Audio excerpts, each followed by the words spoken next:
우리가 사복음서, 마가복음서를 보게 되면 16장밖에 되지 않는 짧은 복음서입니다. 이 16장 678 구절인데 아주 중요한 것은 3분의 1 되는 200구절에 가까운 말씀이 예수님의 치유, 축사, 각양의 표적과 이적들이 일어나는 장면들이에요. 아주 중요합니다. 1장부터가 회당에서 귀신을 추방하는 장면으로 시작되죠. 4장 39절에 보게 되면 예수님은 그 귀신을 꾸짖어서 고치는 장면이 나옵니다. 예수께서 가까이 서서 열병을 꾸짖으신데 병이 떠나고 여자가 곧 일어나 그들에게 수종을 든다 그랬어요. 무당과 그리고 다른 타 종교와 기독교의 차이는, 우리 믿는 사람들은 어떤 문제와 어떤 어두운 세력, 귀신을 우리가 만나게 되거나 경험하게 될 때 귀신을 달래거나 귀신에게 고사를 지내서 귀신을 설득하는 게 아니라 자녀된 권세라고 그랬어요. 요한복음 1장 12절에 그 이를 믿는 자에게 자녀된 권세를 주셨으니 그랬습니다. 내가 어떤 능력을 수도하거나 득도하거나 면벽 좌선해가지고 얻어지는 무엇으로 나의 힘으로 쫓는 것이 아니라 그냥 내가 예수님을 나의 구세주로 영접하는 순간 우리는 하나님의 자녀가 되는, 수직 상승되는 놀라운 기적 같은 신분의 상승이 있는 거예요. 그래서 자녀된 권세로 꾸짖어요. 여기 꾸짖는다고 하는 원어에 보게 되면 귀신을 책망하고 금지하는, 너 이제 더 이상 하지 마, 이렇게 금지하는 일을 한다는 거죠. 사탄 귀신은 인격적인 거죠. 인격이라고 해서 고매한 어떤 의지를 가졌다는 것이 아니라 여기서의 의지라고 하는 건 우리가 싫다 그러면 기분 나쁜 거예요. 우리가 좋다 그러면 좋은 거예요. 똑같습니다. 귀신도 그런 의지가 있기 때문에 우리가 싫다, 너 가라 그러면 가기 싫다고 버티는 것도 있지만 그러나 갑니다. 마가복음 4장 39절에서도 이런 말씀 있죠. 바람을 꾸짖으며 바다더러 이르시되 잠잠하라 고요하라. 예수님은 오늘 자연 현상에 대해서도 명령을 하세요. 놀라운 일입니다. 이런 일은 선교사님들 가운데도 가끔 있어요. 어떤 선교사님이 열대 우림 지역에서 복음을 전하는데 너무 모기가 많아가지고 사람들이 고통스러워합니다. 열대지방 얼마나 힘들겠어요. 그래서 이때 그 선교사님이 예수 이름으로 기도하고 꾸짖었어요. 이 모기떼들은 떠나가라. 그리고 모든 교인들은 평안할지어다. 그랬더니 놀랍게 계속 바람이 설설설설 불어가지고 모기들이 나를 수가 없어가지고 아주 시원하게 예배를 드렸다고 하는 선교사님의 글을 제가 읽은 적이 있습니다. 예수님만 초자연적인 현상에 대해서, 자연현상에 대해서 역사를 일으키신 것이 아니라 오늘 우리의 모든 사소한 것까지도 주님께서는 역사하십니다. 마가복음 8장 33절을 들어보세요. 귀신들이 그 사람에게서 나와 돼지에게로 들어가니 그 떼가 비탈로 내리다가 호수에 들어가 몰사하거늘. 네, 또 이런 말씀이 있죠. 베드로를 꾸짖어 이르시되 사탄아 네 뒤로 물러가라. 이때 그 꾸짖는다고 하는 말이 마가복음 9장 25절에서도 귀신을, 그 더러운 귀신을, 귀신은 뭐예요? 성격이, 그 존재가 더러운 존재입니다. 그래서 더러운 귀신아, 그 더러운 귀신을 꾸짖는 장면이 나옵니다. 마가복음 4장 39절에서도 예수께서 바람을 꾸짖으며 바다더러 이르시되 잠잠하라 고요하라 하시니 바람이 그치고 아주 잔잔하여 지더라 그랬어요. 조금 전에 말씀드렸습니다. 모든 무속신앙은 귀신을 달랩니다. 그리고 귀신에게 고사를 지냅니다. 술잔을 올리고 돈을 갖다가 올립니다. 그러나 예수를 믿는 우리는 모든 것들에 대하여 꾸짖고 명령할 수 있는 자녀된 권세를 부여받았기 때문에 나의 신분을 늘 말씀을 읽는 가운데 확인하셔야 되고 재확인하셔야 되며 여러분의 삶의 자리에서 실천하셔야 돼요. 왜 인생이 계속 그렇게 어렵습니까? 왜 똑같습니까? 그럼 분명히 바꿔야 돼요.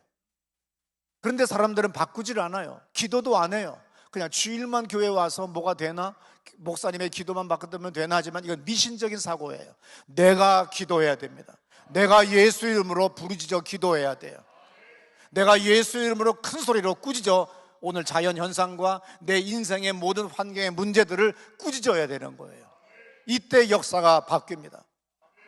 내 남편 승진 안 되거든. 내 남편아 승진 될지어다, 형통할지어다, 잘 될지어다. 예수의 이름으로. 왜? 성경에 기록되어 있기 때문입니다.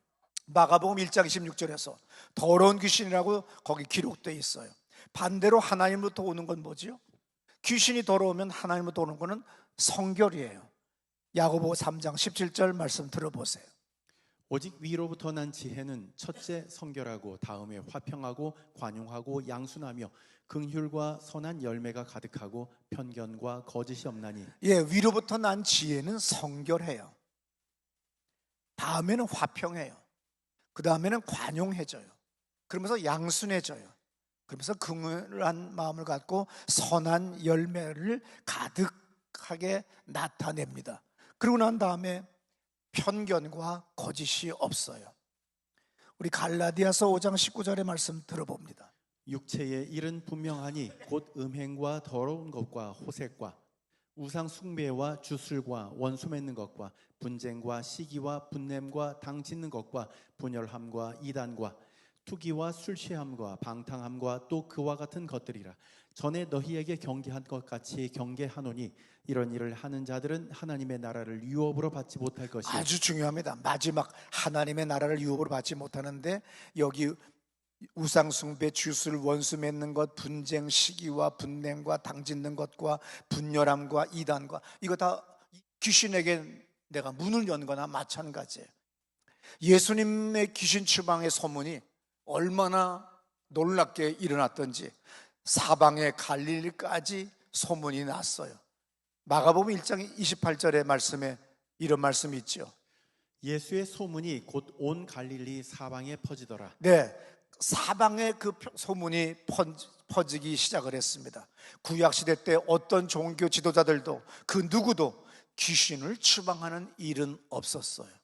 근데 예수님이 이 땅에 오셔서 우리를 위하여 십자가에 못 박혀 죽으시고 부활 승천하신 다음에 우리에게 성령을 보내주셨습니다. 그것이 사도행전 2장입니다. 모든 육체에 모든 사람들의 머리 위에 주의 성령이 임했습니다. 그리고 요한복음 1장 10절에서 그를 믿는 자들에게는 자녀되는 권세를 주었어요. 영적 신분의 상승입니다. 이것을 늘 자각하고 자부심을 가지고 내 삶의 자리에서 늘 예수의 이름으로 명령하고 추방하고 축복하는 여러분이 되셔야 이게 진정한 그리스도인의 삶을 누리는 거예요. 그래서 예수께서 마태복음 4장 23절 이런 말씀하죠. 예수께서 온 갈릴리에 두루 다니사 그들의 회당에서 가르치시며 천국 복음을 전파하시며 백성 중에 모든 병과 모든 약한 것을 고치시니 그의 소문이 온 수리아에 퍼진지라. 사람들이 모든 앓는 자 곧 각종 병에 걸려서 고통당하는 자 귀신 들린 자 간질하는 자 중풍병자들을 데려오니 그들을 고치시더라. 갈릴리와 데가볼리와 예루살렘과 유대와 요단강 건너편에서 수많은 무리가 따르니라. 분명히 마가복음 3분의 1 분량이 예수님께서 표적과 이적을 그리고 축사를 하시는 장면이 나오는데, 놀라운 오늘날 대부분의 교회들은 윤리적이면서도 윤리적이지도 않고 정치적이면서도 비정치적이며 이상한 것으로 강의만 하고 끝나는 교회들이 90% 이상이 돼버렸어요. 오늘 모든 사람들이 이 땅에 살아가면서 얼마나 많은 아픔을 가지고 있습니까? 영적이든 정신적이든 육적이든 아니면 재정적이든 수많은 관계 속에서 얼마나 어려움을 가지고 있어요. 그 사이사이에 보게 되면 귀신의 역사가 있다는 겁니다. 이것을 우리가 예수의 이름으로 추방해야 돼요. 부부의 관계, 분노, 열등감, 엄청난 자존감의 상실, 또 너무 엄청난 교만함, 근데 반대로 또 얼마나 끝없이 저 깊이 들어가는 사람이 있는지 몰라요. 그러지 마세요. 예수 그리스도 이름으로 여러분들이 자존감을 회복하시고 신분을 회복하셔야 됩니다. 나는 예수의 이름을 가졌다. 한번 3번만 외칩시다. 시작. 나는 예수의 이름을 가졌다. 예, 예수의 이름을 가졌기 때문에 예수의 이름으로 명령을 하세요.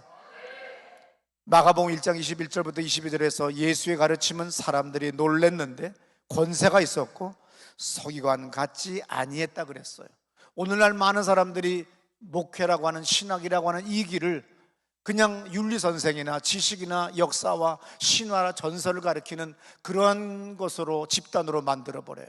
그냥 옛날 이야기하듯이 얘기합니다. 교양을 이야기합니다. 아니, 여기서 하나님을 만나게 해야 돼요. 여기서 하나님을 경험하게 해야 됩니다. 예수의 권능과 권세 있는 기도의 힘은 회당에서 각 사람의 집으로, 각 사람의 집에서 일어나기 시작했다고 하는 것이 오늘 마가복음 1장 30절부터 31절에 기록되어 있어요. 시몬의 장모가 열병으로 누워 있는지라 사람들이 곧 그 여자에 대하여 예수께 여짜온대 나아가사 그 손을 잡아 일으키시니 열병이 떠나고 여자가 그들에게 수종드니라. 예, 강일상 목사님의 책에서 읽었습니다. 베드로 장모의 열병은 육체적 열병이 아니라 화병이다. 화병이 뭐냐? 열불이 나서 열불이 일어나는 병이다. 왜냐하면 동사는 미완료형이기 때문에 자주 계속 이것이 반복적으로 일어난다는 거예요. 집에서 아내나 남편이 계속 반복적으로 나오는 건 이걸 뭐라 그래요? 동사는 미완료형이에요. 그래서 자주 그러잖아요. 이걸 뭐라 그래? 지랄. 쫓아야 되는 거예요. 그 사람 자체를 고쳐야 돼요. 상담을 하러 가든지 정신과에 가든지 치료받지 않으면 한 번밖에 없는 인생이 얼마나 더럽고 비참하게 사는지 모릅니다. 근데 사람이 온전한 정신과 영혼을 소유하게 되면 그 삶이 얼마나 아름답고 그가 있는 곳마다 아름다운 풍미가 계속해서 퍼져나가는 거예요. 근데 어떤 사람은 늘 우거지 상으로서 있어요. 자주 거울을 보세요. 순간에 내가 지금 어떤 얼굴을 갖고 있지 하고 탁 봐야 돼요. 그래서 자기 얼굴을 계속 고쳐 나가야 됩니다.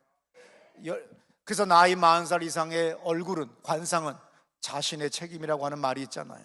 그래서 예수님이 어떻든 간에 베드로 장모의 집에 간 것이 아니죠. 베드로의 집에 와 누워 있는 거예요. 왜? 사위 녀석을 생각만 하면 분노가 확 열불이 일어나는 거예요. 내 딸 시집 잘 보냈다고 기뻐했어요. 생각해 보세요. 2000년 전에 배 한 척 있다는 거, 뭐 엄청난 배는 아닙니다. 요 폭에서 요 폭 정도 되는 배예요. 길이 저 정도까지 갑니다. 이만한 배 한 척 있으면 중상입니다. 주인이에요. 전세버스 한 대만 가지고 있어도 그거 임대해가지고서 유치원 뭐 어디 다 빌려주고 먹고 살잖아요. 고대 2000년 전에 베드로의 장모는 기뻐했어요. 근데 이놈이 어느 날 머리 풀어헤치고 다니는 젊은 남자를 예수라고 구세주라고 하면서 쫓아다니는데, 얼마 전까지는 회당에 있던 누구네 집에 두 아들도 쫓아가서 사람들이 다 수군수군했는데 드디어 내 사위, 이거는요 가만히 이렇게 점잖게 얘기할 수가 없어요. 이 새끼까지 쫓아가는 거야. 그러니까 열불이 일어나면 딸네 집으로 오는 거예요. 딱 누워가지고선 딸한테 야 이년아 이혼해, 뭐 가진 소리 다 할 거 아니에요. 그래서 동사는 미완료형이기 때문에 자주 일어나는 것이다. 그런데 오늘 예수님이 그 베드로에게 말을 듣고 베드로의 장모집을 찾아가서 손을 딱 내밀어요. 이 손을 내밀었을 때 이 길이가 몇 센치일까요? 45cm예요. 유현준이라는 사람의 책을 읽었습니다. 관계는 사람 간의 거리로 결정한다. 장모는 예수님이 손을 내밀 때 그 45cm의 관계를 허락했어요. 그 예수를 만날 때 그 예수님이 아무 말 하지 않았겠어요? 많은 말씀을 해주셨겠죠. 그에게 나오는 영적인 힘, 그에게서 나오는 많은 하나님의 말씀, 이것들이 그냥 봄날에 눈 녹듯이, 안개 사라지듯이 다 녹아 없어져 버려요. 그래서 성경에 마가복음 1장에서 왜 베드로의 장모의 열병이 고쳐졌다고 하는 이 기적이 왜 나왔느냐? 베드로의 장모가 열병이 났다고 하는 것은 딴 것이 아니라 화병이었다는 것이 그냥 우리가 이런 피버, 이런 몸의 피지컬로 인한 열이 아니라 열불나는 정신신경적인 거라는 거예요. 그래서 예수를 통하여 위로를 받고 이제 사실을 확인했을 때 일어나서 예수님과 그를 따르는 모든 남자들을 수종 들었다. 이것이 바로 마가복음 1장이 이야기하는 가장 중요한 내용이에요.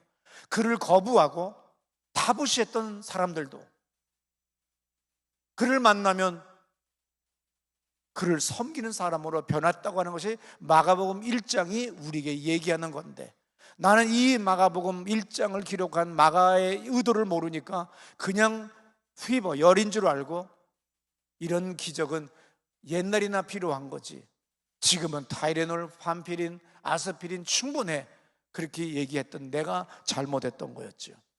어떻든 간에 치료된 장모는 크게 헌신하기 시작했고, 마가복음 1장부터 드라마틱하게 교회가 부흥하는 장면, 귀신이 추방되는 장면을 의도적으로 계속해서 전개해 나가는 걸 우리는 봅니다.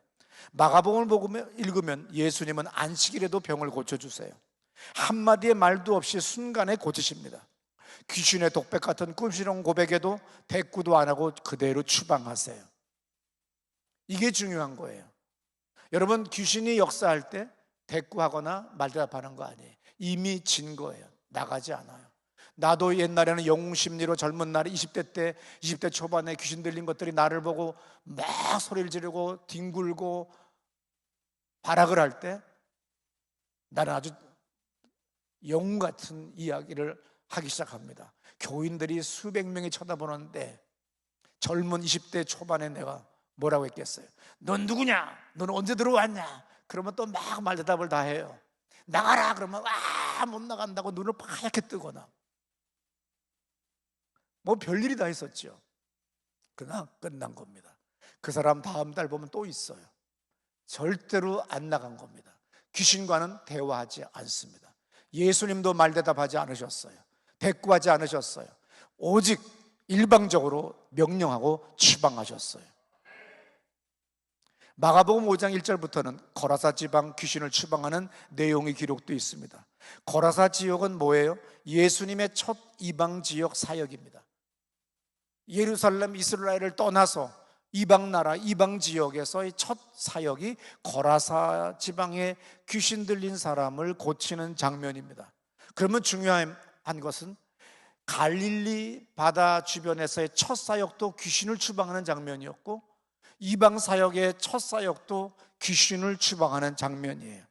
마가복음 5장 10절에서 귀신 추방의 결과를 기록한 걸 우리는 볼 수가 있죠. 들어보세요.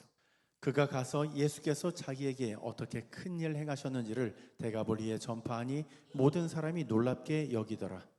칼라스 교수가 이런 말을 했어요. 복음서 기자들이 기적에 대해서 고집스럽게 강조했음에도 불구하고 현대 신학은 거의 전적으로 무시했다. 마가는 예수의 표적과 이적들을 그 시대 그 지방의 사람들도 인정했다고 기록했다. 이건 아주 중요하죠. 칼라스 교수의 이야기입니다. 마가복음 1장부터 그리고 3분의 1이나 마가복음 첫 복음서가 그렇게 얘기했건만 오늘날 많은 대다수의 목회자들은 자기가 무력하고 무능한 건 생각하지 않고 오직 윤리적인 이야기만 하다 보니까 교회의 젊은 사람들이, 그리고 교회의 많은 사람들이 떠나기 시작한 거예요. 여러분의 목장에서, 여러분의 모임에서, 교구에서 기도를 통하여 귀신들을 추방하셔야 돼요. 모든 문제들 배후에 내 눈에는 보이지 않지만 귀신이 있습니다. 그 어두운 세력을 예수 이름으로 물리치시기를 축원합니다. 마가복음 6장 14절에 예수 이름이 드러난지라 헤로드 왕이 듣고 이르되 이는 세례 요한이 죽은 자 가운데서 살아났도다 그랬어요. 마가복음 6장 2절에도 예수님이 안식일 날 귀신을 쫓는 장면이 나옵니다. 마가복음에 기록된 많은 이적들은 크게 세 가지 그룹으로 나뉘어졌어요. 글래스웰 교수의 책에서 보게 되면 예수의 권세의 기독론적 묶음을 취급하는 권세 이적이 있다는 거예요. 권세 이적. 그 다음에 믿음의 본질과 필요성을 이야기하는 믿음 이적들, 그리고 예수의 신분에 관심하는 신분 이적들. 그래서 권세 이적들, 믿음 이적들, 신분 이적들, 큰 세 묶음 안에 그 많은 이적과 표적과 귀신을 쫓고 병 고치는 내용들이 세 묶음 안으로 묶여져서 기록되어 있다고 글래스웰 교수가 말한 것을 제가 읽은 적이 있습니다. 그러면서 이 세 가지가 교차 대구법적으로 기록되어 있어요. 그건 뭐냐면 권세, 믿음, 신분, 믿음, 권세예요. 맨 앞에 권세라고 하는 것이 있죠. 맨 뒤에 권세가 있죠. 그 다음에 두 번째는 믿음이 있죠. 끝에서 두 번째도 믿음이 있죠. 그리고 가운데 신분이 있어요. 예수님의 그 하나님의 신분, 우리의 자녀된 신분을 가지고 믿음으로 나갈 때 우리는 권세 있는 삶을 사는 것이라고. 그래서 권세, 믿음, 신분, 믿음, 권세. 어려울 것 없어요. 권세와 권세, 믿음과 믿음. 그럼 정 가운데 신분이 있다는 거예요. 요한복음도 교차 대구법으로 기록되어 있기 때문에 요한복음을 크게 보게 되면 마리아, 마리아, 마리아, 세 명의 마리아라는 이름의 여자가 나와요. 그리고 유월절 세 개의 3년에 걸친 유월절이 나와요. 그럼 정 가운데 나사로가 살아나는 부활의 상징인 그 나사로의 살아나는 장면이 나와요. 그래서 이것이 교차 대구법적으로 이것이 기록되어 있는 거죠. 오늘 에베소 6장 12절에서 이런 말씀이 있어요. 우리의 씨름은 혈과 육을 상대하는 것이 아니다. 혈과 육이 상징하는 게 뭐죠? 우리 사람이에요. 사람과의 싸움 아니다. 그 뒤에 귀신들이 그렇게 역사하는 거다. 이렇게 부부싸움도 우리가 늘 일정한 시간에 일정한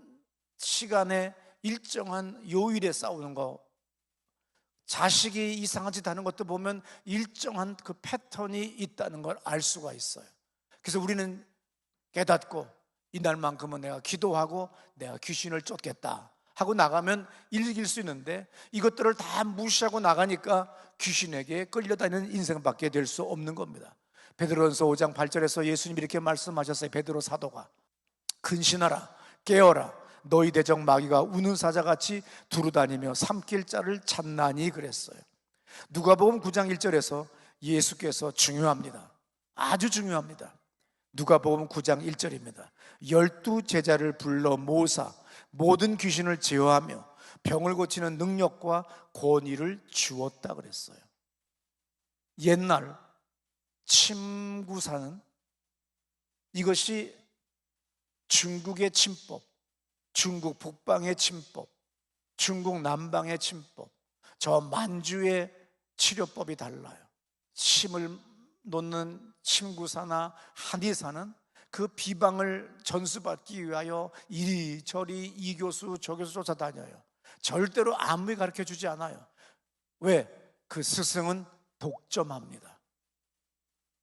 구약에서도 예언자에게, 선지자에게 그들에게만 능력과 예언이 독점적으로 있었어요.